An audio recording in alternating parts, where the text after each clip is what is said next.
We're here at KubeCon 2018 in Seattle, Washington, and we're visiting with Kublr. Can you tell us a little bit about the company and what you're showing here at KubeCon? Yeah, sure. Kublr is a company that provides a container management platform based on Kubernetes, and the ecosystem at the KubeCon conference is just continuing to grow, but also it's been a great conference so far. There are about 8,000 people here. When we were at KubeCon a year ago in Austin, there were about 4,000. And Kublr is helping to solve the problem of how to deploy, run, and manage Kubernetes for enterprise customers. And so how do you fit into the Kubernetes ecosystem? So Kubernetes is part of what people call the cloud-native ecosystem. And cloud-native refers to the ability to create applications that have certain characteristics. So originally the Cloud Native Foundation referred to it as applications that were containerized, that were dynamically orchestrated, and that were microservices oriented. So containerization was made popular by Docker. And a lot of people take application code and they put it in the containers. And when you have a lot of containers, you need to manage them. And those containers can run on-premise, so they can run in the cloud. But Kubernetes became the default way to manage those. So Kubernetes really has taken over the world that way.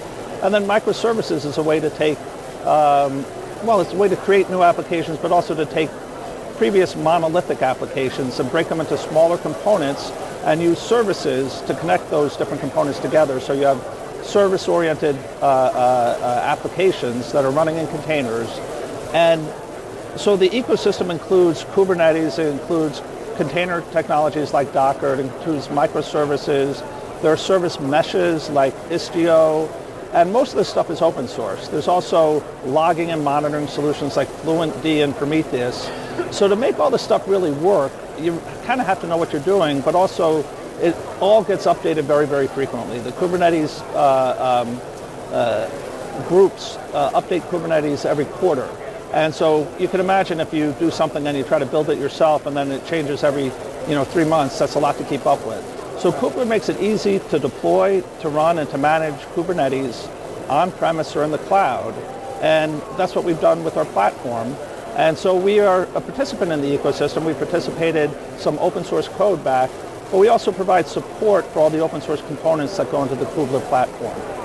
And I know you've already kind of touched on it, but what are some of the specific problems with Kubernetes that your product solved? Yeah, so Kubernetes in general is great as a runtime, right? So it has a lot of great capabilities like desired state management, so that when people say, I want to set up this cluster and it'll have 4 pods running in these worker nodes, if one pod dies, it automatically restarts that pod. So that's like a desired state management capability. It has auto-scaling capabilities. So Kubernetes is really great once it's up and running, but it's not really that concerned about how it's configured and how it's up and how you get it up and running. And there are also a lot of different components that you can plug in. So there are overlay networks in Kubernetes, and you have your choice of Flannel or Calico or Canal. And so you have to make decisions on how you put all of this stuff together and how it's all going to work together. So that's not really a problem, but it's just sort of the way Kubernetes is. And solutions like Kublr provide this automation out of the box to build your Kubernetes clusters and include all that componentry.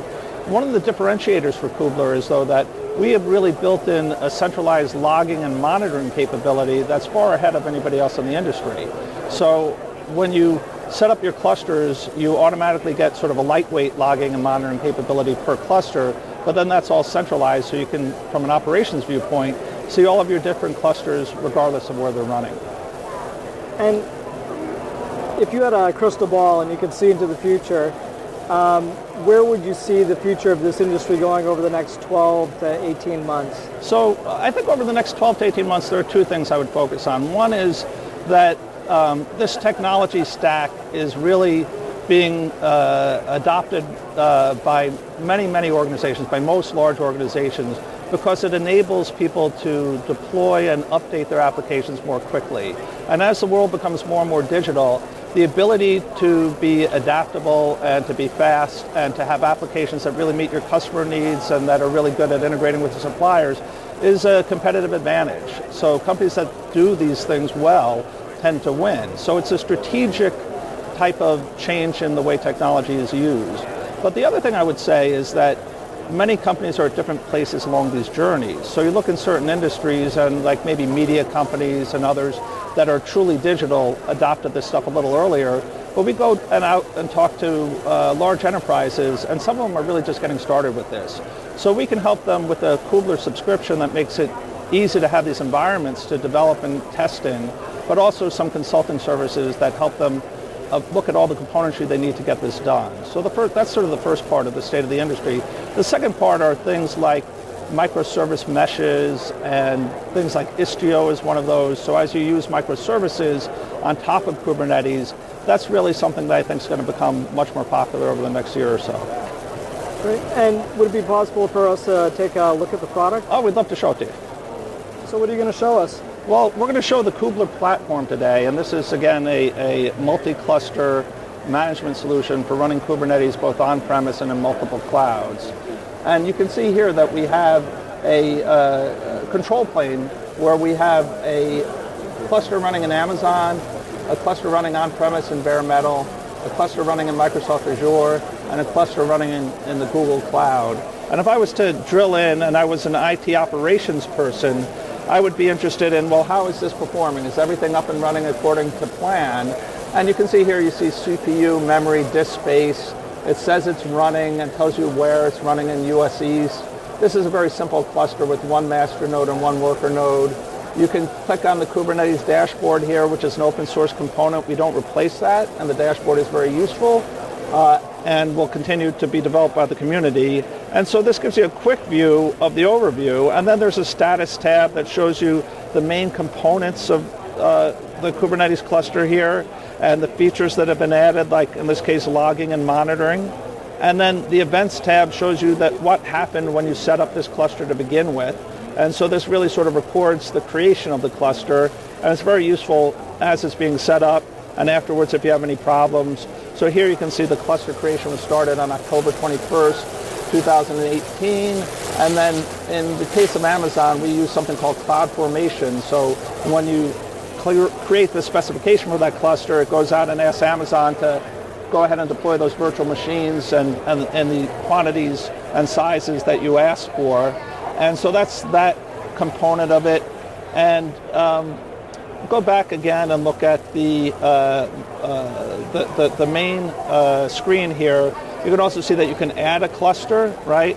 So depending upon which environment you choose, Amazon, Microsoft, Google, or on-prem, and on-prem has bare metal, we'll be adding some additional choices here through some APIs that we're integrating with to support some virtual machine choices as well. You can run on virtual machines now, but we're just going to make it easier on-prem. And then you set up things like the number of master nodes you want, and if you want high availability, you would choose 3 or more master nodes. You would set the number of worker nodes that you want in that cluster too, and then you can also have a custom cluster creation capability, and so, when you're done setting up your clusters as well. It deploys logging and monitoring automatically. And then if you were an advanced user, you might say, oh, I want to go ahead and edit this cluster and add some additional features or change some of the default features. That's only for people that really know what they're doing. I don't really know what I'm doing. I run sales at Kublr, so I'm not going to edit those YAML files, but that capability is there as well. And then you can see here that we have the ability to look at all the different clusters you have running in your different environments. And Grafana is a tool that's used in order to visualize the logging and monitoring capabilities. So this is showing you the memory usage in one cluster. You can drill into other clusters and look at the memory usage as well, whether it's your Amazon cluster or your Azure cluster or your GCP cluster. And if you had a really large environment, you'd obviously have more clusters running in different choices. And so this is very useful information for IT operations teams. So that's sort of a high-level overview. Kublr does have an API. There are a lot of other components. People have existing technologies, existing logging and monitoring, existing DevOps pipelines. So a lot of times we talk about how we fit into what they have and what they're trying to accomplish. Well, great. Thanks for taking the time to speak with VMblog and give us an overview of your product. Well, thank you.